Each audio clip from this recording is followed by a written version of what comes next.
Welcome to Biohacking with Brittany. I am so thankful that you are joining me today. If you are new here, I'm Brittany Ford, a registered holistic nutritionist, biohacker, and new mom who is obsessed with optimizing health, longevity, and motherhood through science-backed strategies. I'm all about non-toxic, high-performance health. And every Friday I am doing Q&A episodes now. These episodes are pulled from my Instagram messages, basically. And I have just kind of started answering some of the questions that I've been getting. So I get a lot of DMs about all types of things when it comes to health and wellness. And so every Friday I answer 3 of those questions in a little Q&A podcast episode. And then Tuesdays, I try to do interviews with guests that are inspiring or interesting or intriguing within this big space of wellness that I am in. So today is exactly aligned with that. But before we dive into this really fun episode, I want to shout out the Health Optimization Summit. This is in April. It is in Austin, Texas. It is the first time it is coming to the States. Usually the Health Optimization Summit is in the UK, and I'm really excited to be a part of it this year. And I'm bringing my whole family with me. So it's 2 days. It is, let me get the dates right. I think it's April 12th and 13th. It's a Saturday and a Sunday. If you use my discount code BiohackingBrittany, you get 10% off of all tickets. And that's 10% more off of the sale prices as well. So when they do the sales, I also give you an extra 10% off. So definitely check that out. I'm actually planning a women's biohacker meetup. I think I'm doing it the Friday before, which is April 11th. And we are going to probably do a happy hour. So stay tuned for details as I'm finalizing that. I think I'm going to do it at the JW Marriott. They have a rooftop patio that's really pretty and like a bar. So I think we are going to do it there. And I just contacted the Health Optimization Summit to talk to them about it. But essentially, it's going to be super chill, super casual. And it's just going to be a bunch of women hanging out, sipping mocktails or cocktails if you drink alcohol. I don't. So enjoying the views of Austin before we kind of go to the summit the next day. So I would love for you to come to that. That would be amazing. I would love to meet you in person. Would be so fun. It's probably just going to be a couple hours, like 5 to 7 or something like that on Friday night. Even if you are in Austin and maybe you're not going to the Health Optimization Summit, you are still so welcome to come to my Women's Biohacker Happy Hour. Feel free. It's totally fine. But honestly, this summit looks really sick. And so you should definitely be there. Some great people are going, like Gary Brecka speaking, Ben Greenfield, Elisa Vitti. There's some other people as well. And it's pretty cool to see this happening. So stay tuned for that. Again, use my discount code BiohackingBrittany in all capitals. I don't know why I always say in all capitals. Like every single discount code is in all capitals. Anyway, it gets you 10% off, and I will see you in Austin in April. And a shout out to Wellness. So this is the toothpaste that I use. Some of the other self-care items as well. We actually did a full podcast episode on wellness products, what it means to create healthy products in a space like toothpaste, which is so saturated. And Wellness is a really cool brand. They are just certified B Corp, which I love. And there is no toxic crap in them.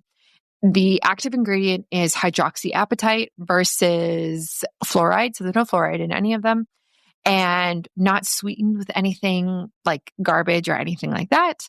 They have a kids one that's strawberry. They have a adult, multiple adult ones. We just opened a new tube last night, and it is peppermint and cinnamon. And so that is what we are currently using. You can get a discount through my link in my show notes. And that includes a discount on all of the products.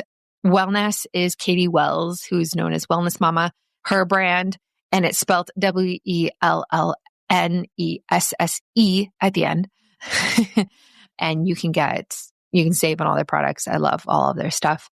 And everything is just super, super clean, super non-toxic. So I completely support everything that they're doing.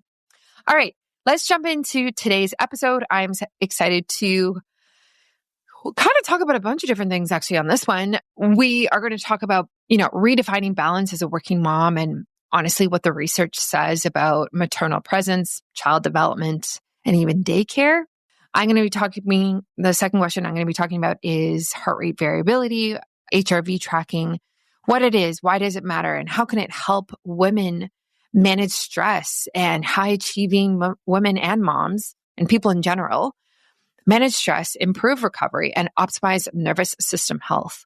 And last but not least, we are going to talk about the physical and mental signs of postpartum depression, anxiety, and OCD, and how I am personally dealing with this time in my life. Yeah, a lot to say about that one. I am so excited about this episode. Okay, so let's jump right on in. So the first question, this person wrote, Brittany, I am loving following your journey as a new mom. How are you balancing work and motherhood? I feel like I'm either overwhelmed with work or feeling guilty that I'm not with my baby enough. How are you managing it all? I got this question a couple of days ago and I could not relate more. I actually am friends with this person, so it was interesting to see her kind of experience the same thing. I know she runs a business. She's also an entrepreneur, so I get where she's coming from. And she owns a brick and mortar store. So unlike me, my whole business is online. She actually has to physically be out of the home, away from her baby a lot.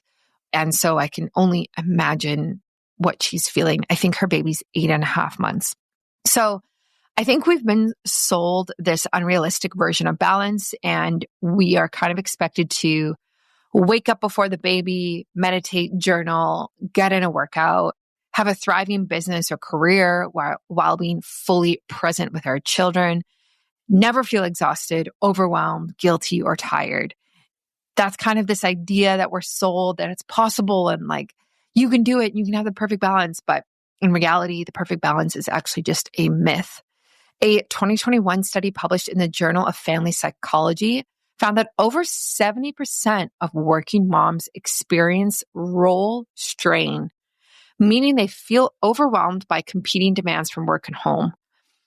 What I have learned is that balance isn't about doing everything perfectly. It's about adaptability. This is really, really tricky. I really relate a lot to this feeling of when I'm at work, I'm thinking about my baby. When I'm with my baby, I'm thinking about my work. And that's really hard because you really do want to try and be as present as you can be with your kid because it matters and they can tell when you're not being present. But at the same time, we're so used to our brains running 1,000,000 miles an hour, doing things, multitasking, that it's almost just like in our human behavior, our human psychology to be thinking about multiple things at once, trying to do multiple things. And we're trying to work against that when we're trying to be more present. So it's really hard. And I just think the first point here is like this idea of perfect balance is a myth. I don't think it is something that is achievable every single day. And I actually think it changes. I think it changes month to month, especially when your baby's growing. The first 6 months are going to look so different from the second 6 months, or even month to month, week to week. It can look so, so different. So you might have a morning routine right now that is working for you, but in 2 months, it might not make sense anymore. And so then how do you reconfigure to have balance? That is the thing. And I think that if we look at it from more of an approach of this is fluid, I'm not stuck in this way. I'm not only going to do it this way, not stuck in this specific structure and routine. I think there's a lot of grace and self-forgiveness that can come from that. Something that my therapist said to me actually was, she's an entrepreneur and she has 2 kids. I think she's probably like late 30s, maybe mid to late 30s, young kids, youngish kids. And she said that she plans out her life every quarter. So clients can book with her for the next 3 months and that's it. And then once Q1 kind of comes close to an end, she opens up Q2 and she books her life like that. and she will adjust her schedule based on that. So maybe in the summer, she works less. Maybe in the winter, she works more. She does not work full time. And she just says, like, for this period in my life right now, I plan my life in 3-month segments, and that's what works for me. And that's how I create some sort of version of balance. Otherwise, I can't really create balance. Otherwise it's too much for me to be like, what am I doing in December? What am I doing in November? Like, let's just take it more from a little bite-sized approach of small segments. And I love that. I think that's a really smart idea. There is quite a bit of science behind this idea of maternal presence in child development. The first 3 years of life are critical for a child's emotional, cognitive, and behavioral development. And so here's what the research shows. So there's a lot of research behind attachment theory, and I'm actually thinking about doing a full podcast episode on that because that's something I'm really, really interested in right now. But attachment theory and emotional resilience have a lot to do with the first 3 years of life for children. So secure attachment in infancy leads to better stress resilience, emotional intelligence, and cognitive function as an adult. A study in developmental psychology from 2014 actually found that babies who form a secure attachment with their primary caregiver tend to have fewer behavioral problems later in life. Other research kind of in this space looks at daycare, and there was a landmark study in psychoneuroendocrinology in 2010 that found that babies in full-time daycare had elevated cortisol levels, which can lead to higher risks of anxiety and emotional dysregulation. However, research also shows that high-quality daycare with responsive caregivers can kind of buffer those effects. And last but not least, a study in the Journal of Marriage and Family found that high-quality interactions, eye contact, play, presence, are actually more important than total hours spent together. That was in 2014. So the reason I bring up this research is because I want the mama who wrote this and anyone else who kind of relates to this and is in this phase of life to understand that it's okay if you are whatever it looks like for you in terms of work-life balance. If you are working full-time, if you are a stay-at-home mom full-time, it is okay. And you are doing the best you can. I think we do need to take a look at our children's health and how our decisions around work-life balance affect our children's health.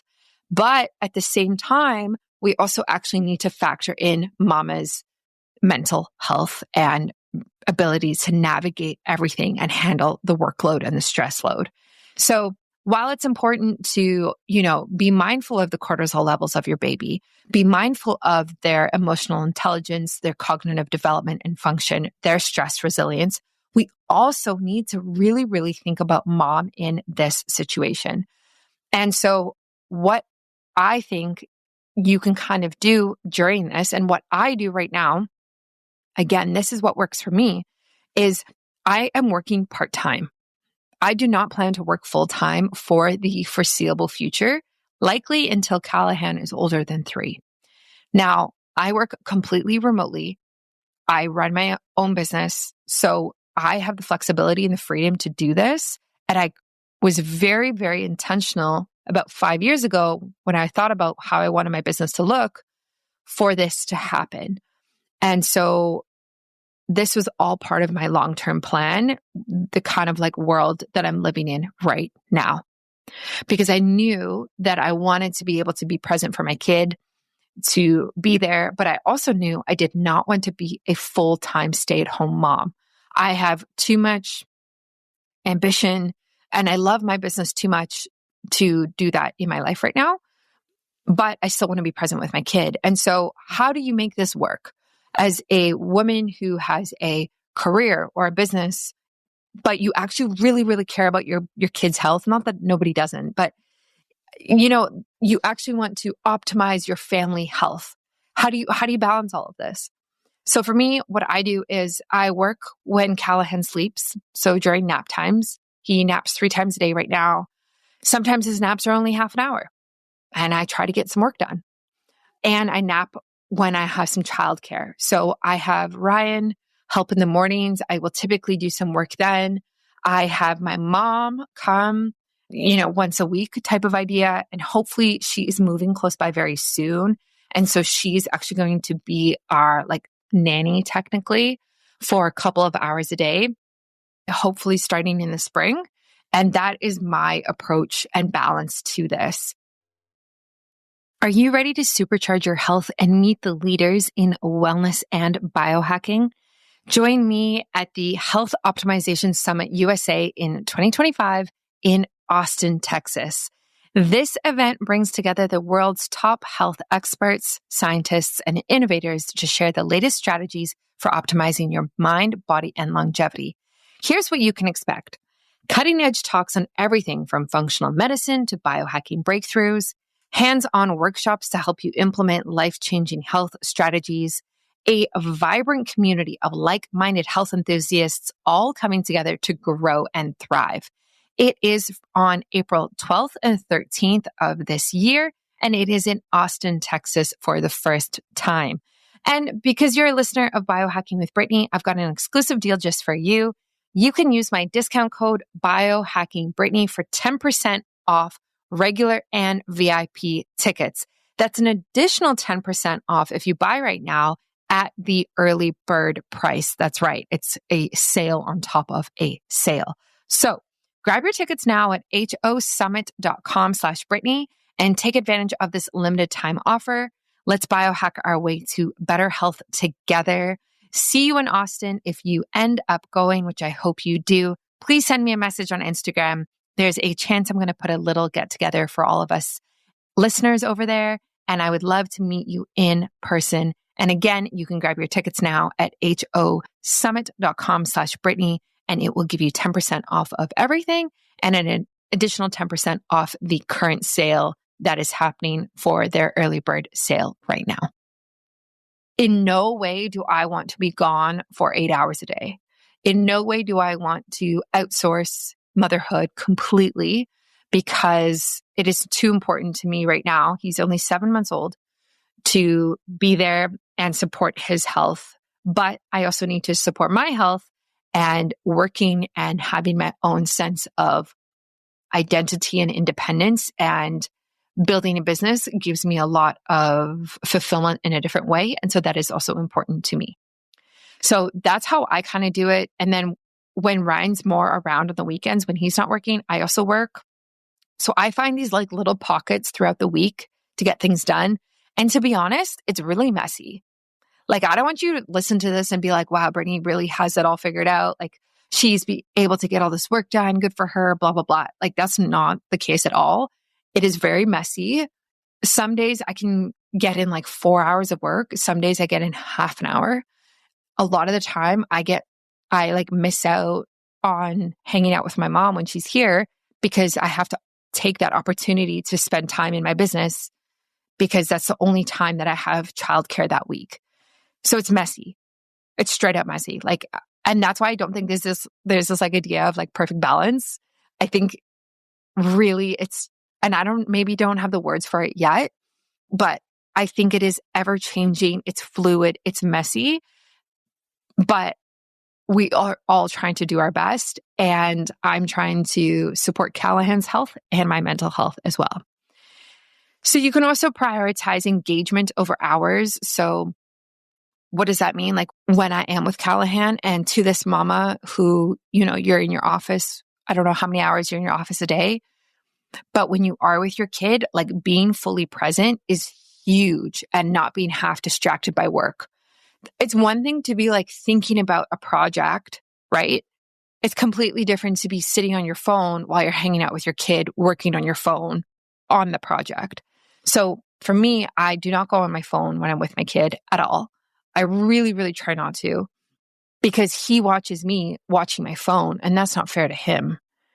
And I don't like that. I don't like the lack of eye contact, him watching my facial expressions, getting confused if I have a angry look on my face because I'm reading an email and he doesn't understand that emotion. And then he feels wait, should I be angry? Why is mom not happy? It's so complex. He doesn't understand any of that. So I don't have my phone with me. I like play music sometimes or play a podcast, sure, but that's it. I don't even respond to text messages because I just don't care.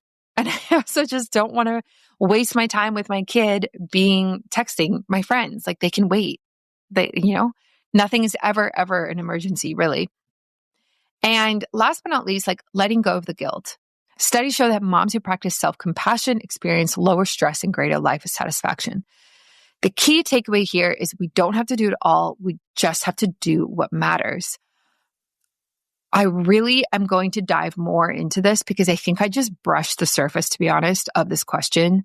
And I think as someone who is 7 months postpartum, I feel like it's very messy for me right now. And I actually don't have all the answers for you. I just have what I'm doing. And that kind of makes it work for me, but that might not work for you. And so this is something that I definitely want to talk more about, because I think when we are talking about high achieving women, if we're talking about high performing moms, we want to do it all. We want to do the best. We're very motivated, typically in most areas of our life. And so we want our kid to be the healthiest, and we want to be the healthiest, and we want our business to be the best, and all of these things to be optimized, right? And that's how I completely feel. But day to day, it just might not look as pretty and perfect balance as you might see on Instagram. I just don't think that postpartum is really meant for that type of idea. So stay tuned. I'm going to do more on this. There's a really good book if you really want to get into it. It's called Being There, Redefining Motherhood in the First 3 Years. I think that's what it's called. It's very eye-opening, and it's all about baby's health and baby's brain development and emotional and behavioral development, and what happens when the primary caregiver is not around for the first 3 years. So her solution as well in that book is like, ideally, if you're going to work, you work part-time. And if you have childcare, it's grandma, like someone who's going to be in the child's life long-term, so that the child can develop a bond with the kid or with the nanny, the grandma, and be able to develop appropriate emotions and attachment to that bond, versus like going to daycare, staff are always switched out. They're always sick. They're not there every day, being with strangers, and then going to a new daycare the next year, like that type of idea, and not having any one-on-one time as well. So there's a lot in that book to unpack. A really good book if you're wanting to kind of optimize this postpartum time. I hope that answer was helpful. I feel like it was kind of all over the place, but you can tell that it's something that I'm working through as well. And I don't have it all figured out. I'm trying to do my best. And yeah, we'll see what I say in a year. I'm very curious. Okay, the second question. I've been hearing a lot about HRV lately. What is it? Why does it matter? And how do you track and improve yours? I get this question quite a bit. Something about HRV is like, people love tracking HRV for whatever reason. They're so curious about it. So HRV measures the variation in time between each heartbeat. HRV stands for heart rate variability. Unlike resting heart rate, higher HRV is actually better because it reflects a strong, adaptable nervous system, better recovery from stress, and lower inflammation and improved longevity. So you want a higher variability between heart rate or between heartbeats, because it really shows your body's adapting well, and you can keep up with what life is throwing at you physically, mentally, emotionally, spiritually, everything that makes you whole in a very holistic manner. So what is considered good for HRV? Now, if you look at certain brands, in this space, they will say it's all subjective to the person, which is true.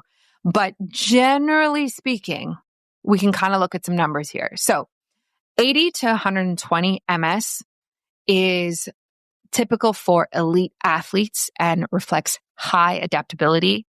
This is a really, really great number range to be in, or even, 120 plus.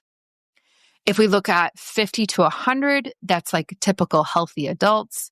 If we look at 30 to 50, this is the average person who has moderate stress levels. And if we look at lower than 30, it can reflect chronic stress, illness, or postpartum recovery. When I was pregnant, I was around low 30s, I think it was, which is also very normal because you have so much more going on in your body. And so, yeah, don't worry about that. And I will say something that I learned with pregnancy was after you give birth, your HRV gets better right away. Like literally right after birth, my results shot back up. So don't stress if you are pregnant right now and your HRV is not great. I typically am in the realm of I don't even know what last night's was. Let's see. Let's just do like a live. So I have a Aura ring right now. I also have a Garmin watch, but I find the Aura ring is actually a bit more accurate. So, okay. So last night my HRV was 78. It's pretty typical. I, am obviously postpartum right now. And I am feeding my baby. I fed him like 3 times last night. So it was actually quite a lot last night. So that has a big impact on sleep quality and my heart health, heart rate, and HRV. There's a lot of science behind HRV and health. If we look at its impact on longevity, a 2019 meta-analysis in the American Journal of Cardiology found that low HRV is a predictor of cardiovascular disease, stroke, and all-cause mortality. With mental health, research in Frontiers in Neuroscience from 2020 found that low HRV is linked to depression, anxiety, and PTSD. And then lastly, a study in psychosomatic medicine from 2021 found that HRV drops significantly during postpartum, particularly in women with high stress levels. Makes a lot of sense. So there's a bunch of different ways you can track your HRV. People like Oura Ring, they like Whoop. I have a Garmin that also does it. You can get an Ultra Human ring, which is kind of cool now. I don't have one of those, but I might get one soon. There are many ways that you can track this and take a look at how your heart is doing, how you are responding to the amount of stress you are physically and mentally under, and assess how to improve it. There's ways that you can optimize your HRV as well. So things like breath work is huge. Cold therapy can really help stimulate the vagus nerve activation. There's also a bunch of devices that you can get that really help with vagus nerve, activate the vagus nerve. So things like Sensate. There's a couple other ones. Pulsetto, I think is one as well. I don't have that one, but there are some that people love that have a way to kind of vibrate the vagus nerve, which calms you down and makes you feel more grounded. So sunlight and grounding in general is really, really good for the parasympathetic space that you want to be in. Walking barefoot increases parasympathetic tone as well. And then blood sugar regulation. So fluctuations in glucose can negatively impact HRV. So you really want to make sure that you are eating fat and protein at every meal, making sure that you're eating lots of vegetables and, not highly processed foods, more organic, natural, clean foods can really help HRV as well. So I hope that was helpful. That's just kind of like a brief overview of the stats, the numbers, how you can track it, why does that matter, and what you can really do. But there's way more. But I would definitely, if you don't have one, get a tracker of some sort, start there, see what your baseline is, and then try a few different things to see if you can improve it. Okay, last but not least, this is a really big question. So this woman wrote in and she said, postpartum mental health is not talked about enough. What are the signs of postpartum depression and anxiety? How have you been handling your own mental health since having Callahan? Whew, this is another question that I feel like I'm just in the middle of right now. And my answer probably right now will be very different in 6 months, but I will give you my 2 cents and like what I'm currently going through in terms of this. So there is a lot of data on postpartum mental health, thankfully. And these struggles in this space are actually far more common than people think. Postpartum depression affects 1 in 7 moms, but many cases go undiagnosed due to stigma and lack of screening. That was found in the JAMA Psychiatry Journal from 2005. So 1 in 7 moms, and those are only the moms who actually report it, right? So it's probably more than that, I would say. Then there's postpartum anxiety, which is even more common, affecting up to 20% of new moms. Symptoms include racing thoughts, excessive worry, panic attacks, and insomnia. Then we have postpartum OCD, and this affects 3 to 5% of moms and is often misdiagnosed. It's characterized by intrusive thoughts, compulsive behaviors, and overwhelming fears, oh my gosh, about the baby's safety. Toothpaste. We all need it and use it daily, but have you ever read the ingredients of your toothpaste or noticed the FDA poison warning on there? If not, keep on listening for some surprising information that your dentist might not be sharing with you. Fluoride has long been a common ingredient in many commercial toothpastes, hailed for its ability to prevent cavities. However, recent studies have raised concerns about the potential health risks associated with fluoride exposure. These risks include thyroid dysfunction, dental fluorosis, skeletal fluorosis, and potential neurotoxicity. Given these concerns, wellness offers a safer alternative that doesn't compromise our health, yet remains effective. Why choose Wellness toothpaste? It is founded by wellness mama Katie Wells, and Wellness is dedicated to natural health and uses hydroxyapatite instead of fluoride, a game changer in oral care. Here's why it is a better choice. It's fluoride free, eliminating all the health risks that I just talked about. The natural hydroxyapatite formula strengthens enamel and whitens your teeth. Plus, it's crafted from natural ingredients, gentle on gums, and eco-friendly. I love it. I use it all the time. I love the taste of it, and I don't think I will switch to anything else. So make the switch for yourself today to Wellness toothpaste. Visit wellness.com and use code biohackingbrittany for 12% off your order. That's wellness spelled WELLNESSE.com. Safeguard your health with wellness because your smile deserves the best. And then lastly, we have postpartum stress and sleep deprivation, which goes hand in hand, honestly, with all of these. And studies have shown that chronic stress combined with poor sleep postpartum can contribute to autoimmune conditions, hormonal imbalances, and mood disorders. So I kind of want to break down some of the symptoms and signs just so that there's a very clear understanding for anyone listening who might be thinking, oh, is this something that I'm actually dealing with?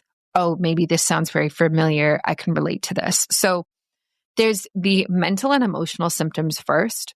So these are kind of, the idea behind this is like they exist for more than 2 weeks.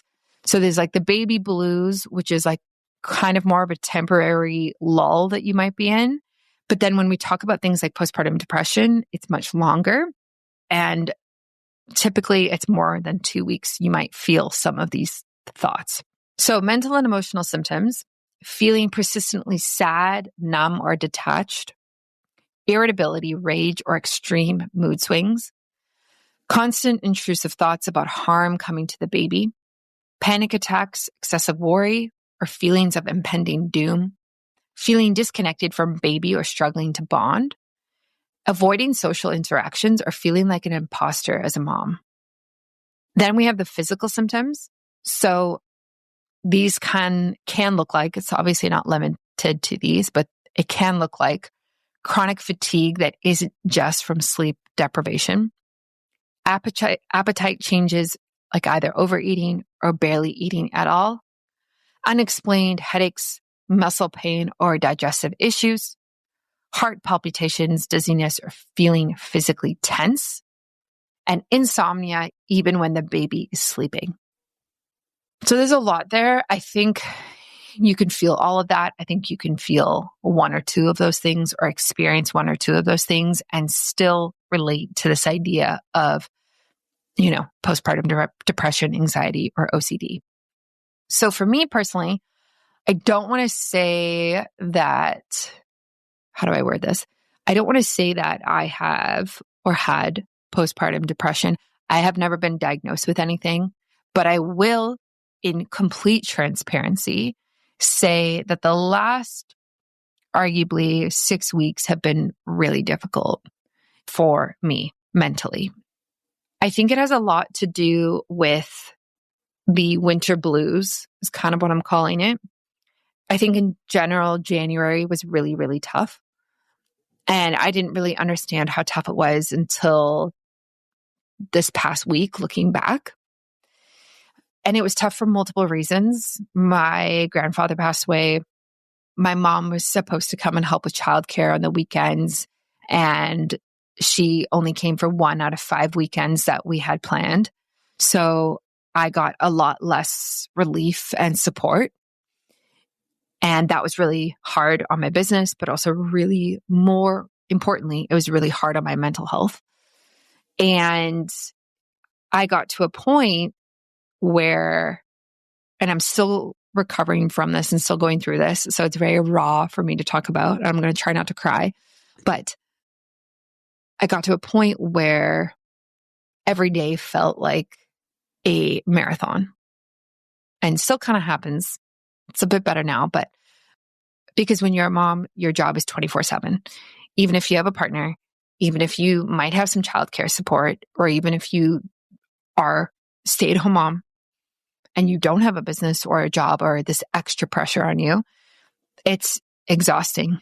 It's really, really exhausting. And it's so hard to explain to people who don't have kids what that feels like. But every single mom out there I've talked to knows exactly what I'm talking about, because she's likely been there for at least, a day or two. And I actually, yesterday, I saw a TikTok video about, what's her name? Travis Kelce's brother. Is it Jordan? No. Wow, I'm totally botching her name. Travis Kelce's brother's wife. If you know the name, you know the name.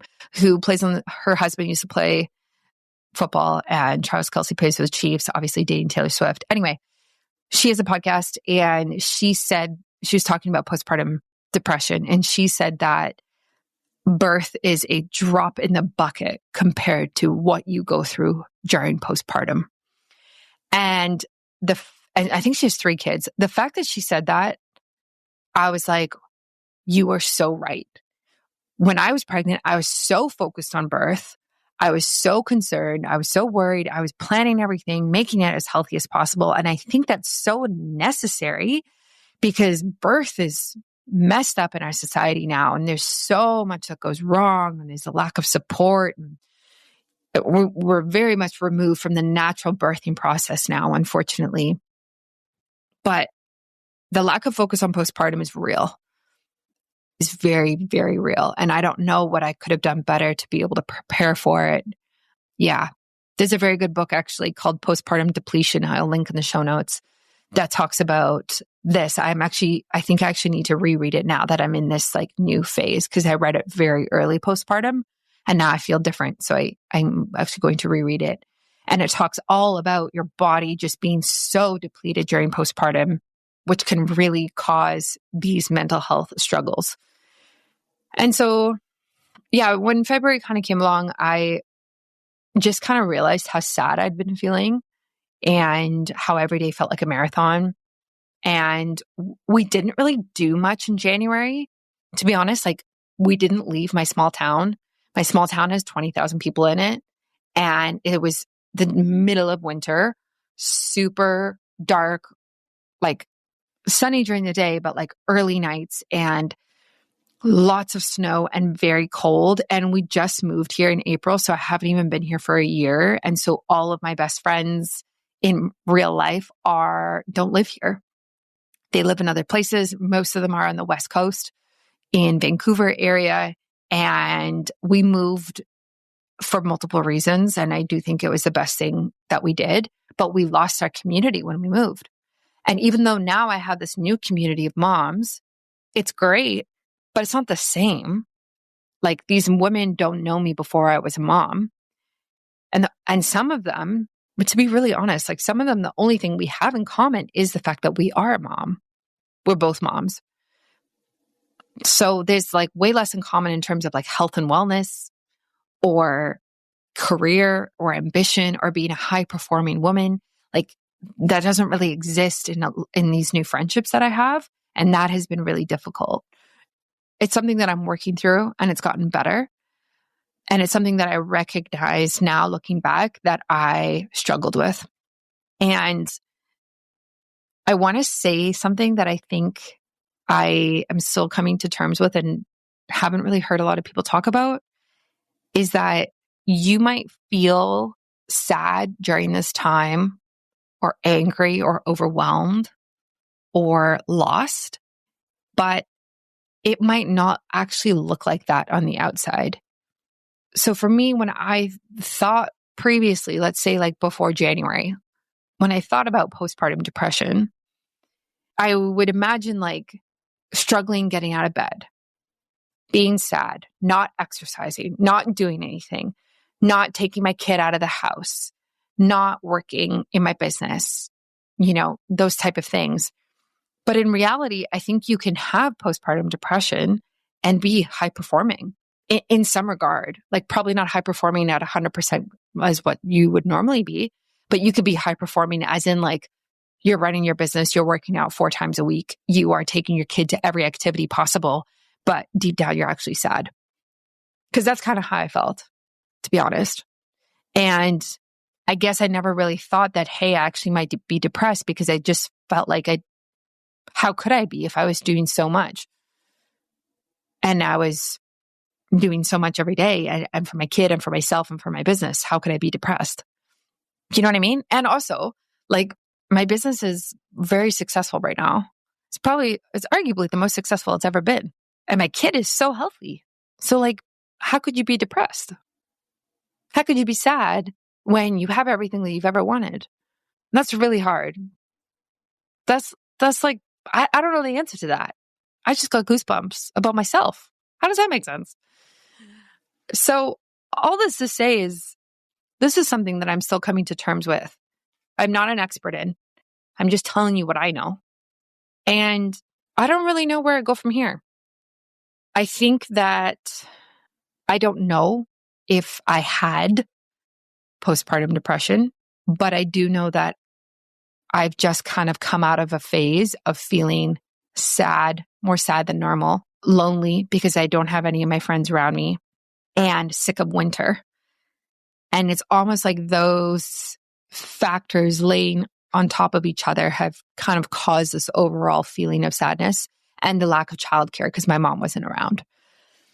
So moving forward, how am I going to lift myself out of this? How have I lifted myself out of this? How can you lift yourself out of this? For me right now, I was thinking about this yesterday, and I was thinking, I was like, okay, what makes me feel good? Like actually good. So I was thinking, okay, exercise? Yeah, it's temporary. I like the way it makes me feel, gives me some endorphins, makes me feel better about my body image, makes me feel better about my body, you know what I mean? All of that type of stuff. It's kind of same idea if you get your hair and nails done, or you get a massage, or you get a facial, like very aesthetic focused. Although there is like obviously a hormonal cascade that does happen with exercise. So that is true. And then I was thinking, is it going to all these mommy events that I go to in the week? Music class, swim class, this cafe that, like, sure, in the moment does feel better. It feels good to get out of the house.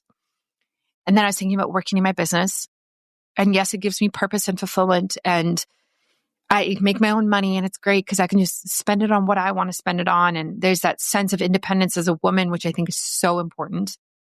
But then what I really realized is, for me in this very specific situation, is because I'm in such a small town, I really need to be leaving this town at least once a month.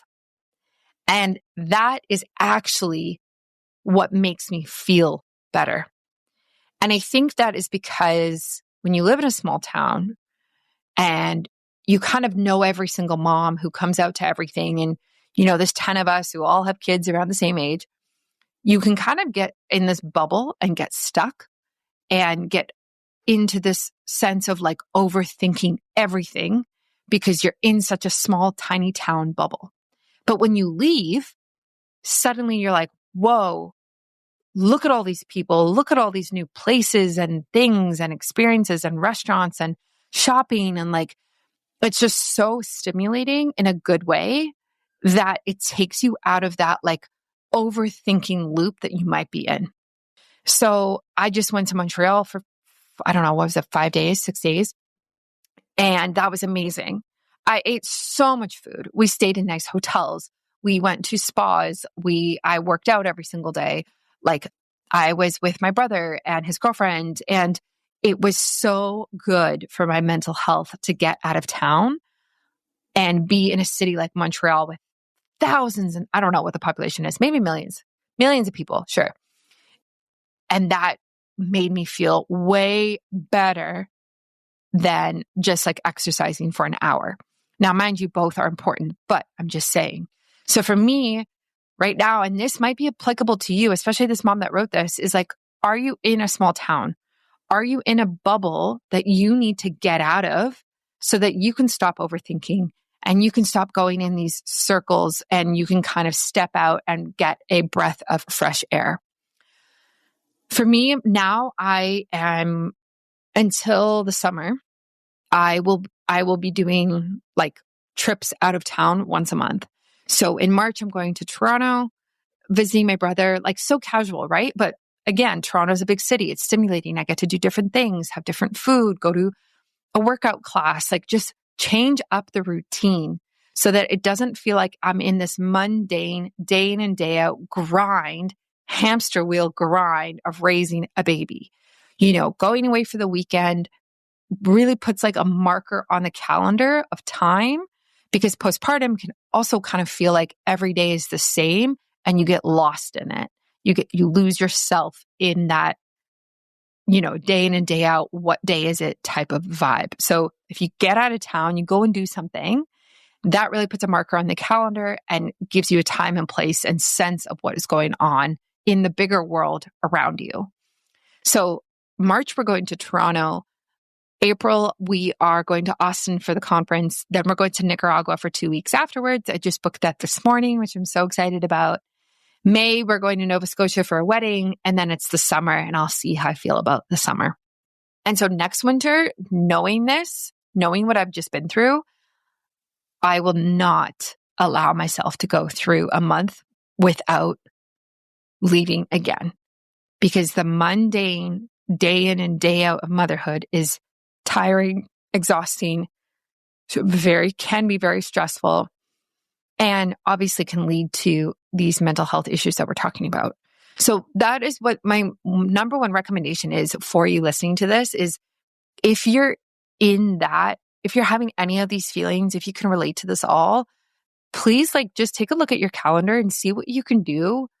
Go see a friend, go see a sibling, go see somebody that is in a different place so that you feel refreshed and you can come back stronger.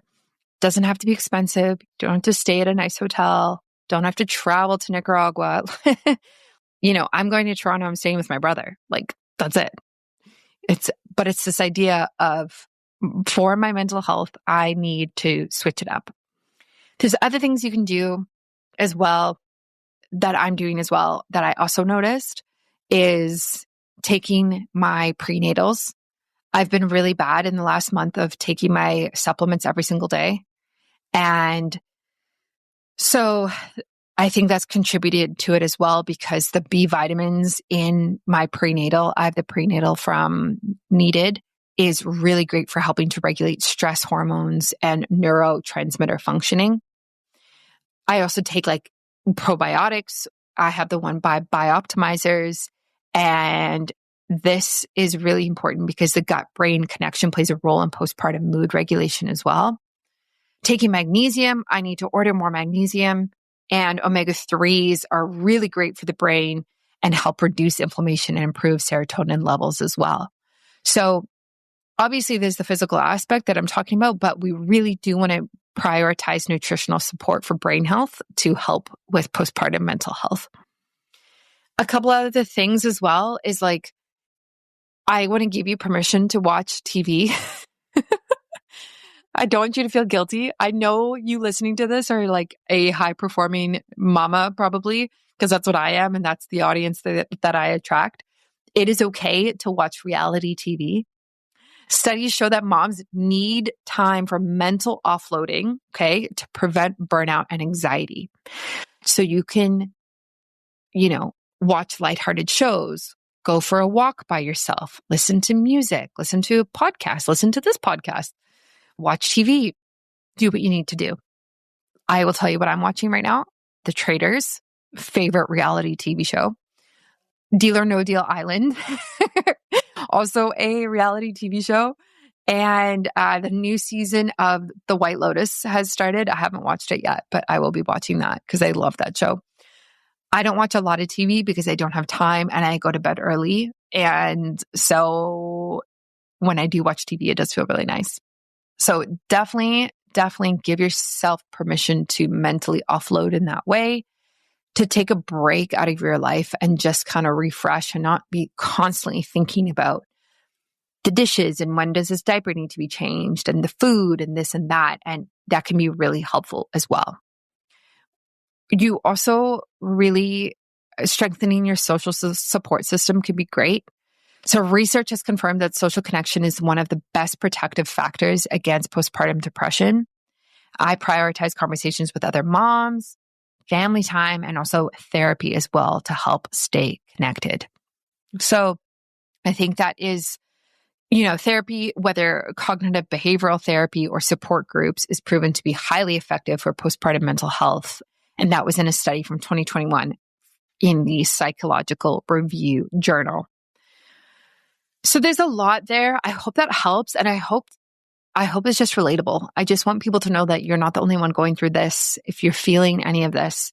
And there's a lot you can do to support your mental health physically, emotionally, spiritually, mentally, so that you can become healthier and know that it is just a phase that you are going through. You're not always going to feel like this. It is going to end. There's a chance, looking back on this podcast episode, I think that I might actually have to do a full podcast episode on postpartum mental health, because I just feel like there's so much more that I would love to touch on in terms of like a full holistic protocol for that I'm thinking about in my brain while I'm doing this, above and beyond what I said. And then same with also balancing working outside of the home, working as a stay-at-home mom and working outside of the home. How do we have balance in that? If you want solo episodes on that, like more research or me to bring on a guest and talk about that, let me know. Message me on Instagram at biohackingbrittany and I can help you with that. And that wraps up today's Q&A. Just know that you are not alone. There is so much support, science, and strategies to help you feel better no matter what you are dealing with right now. If you enjoyed this episode, you can screenshot it and share it on Instagram. Tag me at biohackingbrittany. And if you have a question for the next Q&A one next week, send me a DM or submit it on my website. I also have a contact form on there. Thank you for tuning in, and I will catch you next week. Thanks for listening to another episode of Biohacking with Brittany. If you're interested in finding the show notes or the sponsors for this episode, you can do so on my website, which is biohackingbrittany.com. Remember to follow me on Instagram, where I'm most active. My handle is at biohackingbrittany. And if you're interested in working together and you want to email me directly, you can do that. My email is info@biohackingbrittany.com. And I look forward to hearing from you and having you tune in next week.